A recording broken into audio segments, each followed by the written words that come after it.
Does the U.S. Constitution give individual states the right to restrict First Amendment freedom of speech?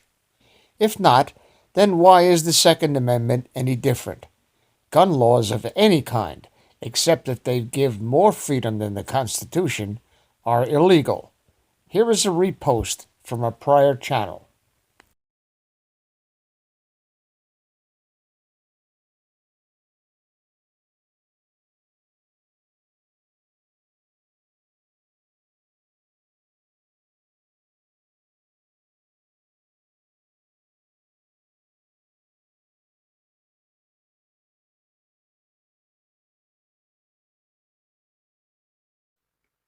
The U.S. Constitution is the overriding law of the land. Its language is simple and clear, and leaves no room for idle interpretation. The Second Amendment's clear language that, quote, the right of the people to keep and bear arms shall not be infringed, end quote, is clear enough for me. The amendment states that, quote, a well-regulated militia being necessary for the security of a free state, the right of the people to keep and bear arms shall not be infringed, end quote. Gun control idiots wants us to believe that the word militia refers to the U.S. military. The truth of the matter is that at the time this was written, there was no such thing as a national military. All there was at the time were loosely knit bands of patriots whose primary mission was to keep a foreign despot from ruling over a nation that declared their God-given rights and sovereignty. The only difference today is that the despotic government that we need to protect ourselves against is established on these shores. It has gotten out of hand because of the combination of treason by our elected officials and complicity of the mainstream media to cover for the traitors. The problem is further compounded by public ignorance and apathy, which is brought about by the apparency of freedom, immersion in the mindless bread and circuses of spectator sports, filling minds with useless statistics and diversions from things important to the survival of the Republic.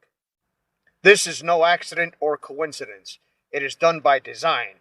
We have seen that elements in the government have been in bed with Nazis since World War II with Operation Paperclip, and the Bush family, among others, were secretly assisting Adolf Hitler. We know about the plot to seize the White House from author Jules Archer, who wrote a book with that title, and we must consider that the 1932 attempt, which failed due to General Smedley Butler, who exposed it, succeeded with the November 22, 1963 assassination of President John F. Kennedy. And we see by the resistance of the deep state leftist scumbags to the will of the people, by their pathetic attempts to undermine and overthrow a sitting president, Donald Trump, that they are embedded covert traitors who need to be arrested, tried, and executed for the worst acts of treason committed since the Republic was established. The reluctance of the FBI to arrest these criminals is no accident either. We have exposed Comey and Strzok, and we have 600,000 emails that we know of from the frazzled rat. At 2 minutes per email, doing the math, 600,000 emails times 2 minutes equals 1,200,000 minutes. Divided by 60 minutes in an hour equals 20,000 hours. Divided by 12 hours in a day is 1,666 days with 4 hours overtime per day. Divided by 365 days per year is 4.56 years, which begs the question, what the fuck do these people do except send each other emails that have nothing to do with the people's business? The least we should demand is that the salaries of these thieves be refunded to the U.S. Treasury, and any wealth that politicians have amassed other than their salaries and lawful businesses be seized and returned to the taxpayers. And what we should expect from the world's most prolific legal minds and the nation's premier law enforcement agency is a method and a means to arrest and to prosecute the planet's most vile and evil criminals who have admitted to their many crimes via their own communications. We see over 14,000 sealed federal indictments on the court dockets in all 50 states. The number rises with every day that passes. We know that something horrendous is about to happen, and we are anxiously awaiting for the sword of Damocles to fall. And if the dangling sword, hanging by a single hair, doesn't fall before the summer, anyone with their eyes open knows that millions of armed patriots stand ready to sever that hair. Better it would be for the traitors and child traffickers to take their chances with military tribunals than to fall into the hands of pissed-off patriots. And do you not think that the deep state has everything to do with the search engine results when you Google Dick Act? That Snopes.com, the most infamous fake news website on the internet, is at the top of the search engine results. I won't bore you with the details of this bullshit article written by Snopes. Now let's explore the empirical truth. The Dick Act of 1902 can't be repealed. Gun control is forbidden. Protection against tyrannical government. The Dick Act of 1902, also known as the Efficiency of Militia Bill, House Resolution 11654 of June 28, 1902, invalidates all so-called gun control laws. It also divides the militia into three distinctly and separate entities. The three classes H.R. 11654 provides for are the organized militia, henceforth known as the National Guard of the State, Territory and District of Columbia, the unorganized militia, and the regular army. The militia encompasses every able-bodied male between the ages of 18 and 45. All members of the unorganized militia have the absolute personal right and Second Amendment right to keep and bear arms of any type, and as many as they can afford to buy. The Dick Act of 1902 cannot be repealed. To do so would violate bills of attainder and ex post facto laws, which would be yet another gross violation of the U.S. Constitution and the Bill of Rights. The President of the United States has zero authority without violating the Constitution to call the National Guard to serve outside their state borders. The National Guard militia can only be required by the national government for limited purposes specified in the Constitution: to uphold the laws of the Union, to suppress insurrection and repel invasion. These are the only purposes for which the general government can call upon the National Guard. Attorney General Wickensham advised President Taft, quote, "The organized militia, the National Guard, cannot be employed for offensive warfare outside the limits of the United States," end quote. The Honorable William Gordon, in a speech to the House on Thursday, October 4th, 1917, proved that the action of President Wilson in ordering the organized militia, the National Guard, to fight a war in Europe was so blatantly unconstitutional that he felt Wilson ought to have been impeached. During the war with England, an attempt was made by Congress to pass a bill authorizing the President to draft 100,000 men between the ages of 18 and 45 to invade enemy territory, Canada.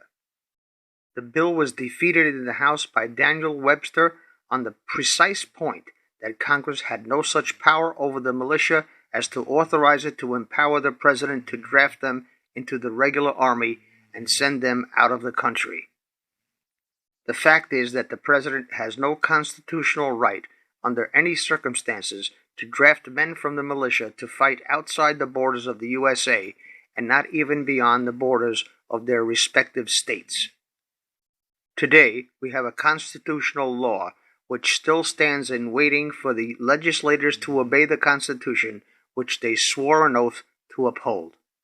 Charles Hughes of the American Bar Association made a speech which is contained in the Appendix Congressional Record, House September 10th, 1917, pages 6836 to 6840, which states, quote, "The militia within the meaning of these provisions of Constitution is distinct from the Army of the United States," end quote. In these pages, we also find a statement made by Daniel Webster, quote, "that the great principle of the Constitution on that subject is that the militia is the militia of the states and of the general government, and thus being the militia of the states, there is no part of the Constitution worded with greater care and with more scrupulous jealousy than that which grants and limits the power of Congress over it. End quote. This limitation upon the power to raise and support armies clearly establishes the intent and purpose of the framers of the Constitution to limit the power to raise and maintain a standing army to voluntary enlistment, because if the unlimited power to draft and conscript was intended to be conferred, it would have been a useless and a puerile thing to do to limit the use of money for that purpose.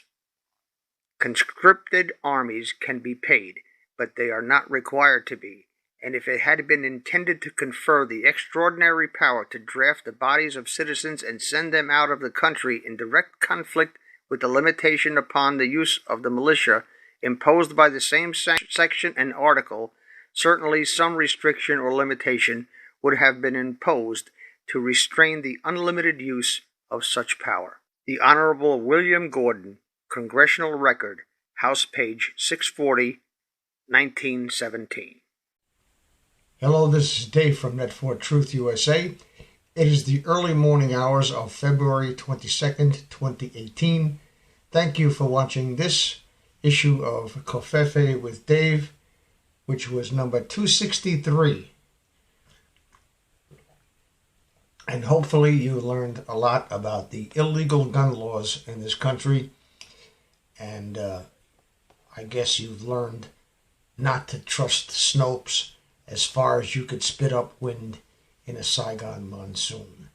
Thank you for listening. It took me 6 hours to put this video together. Please give it a thumbs up and share it.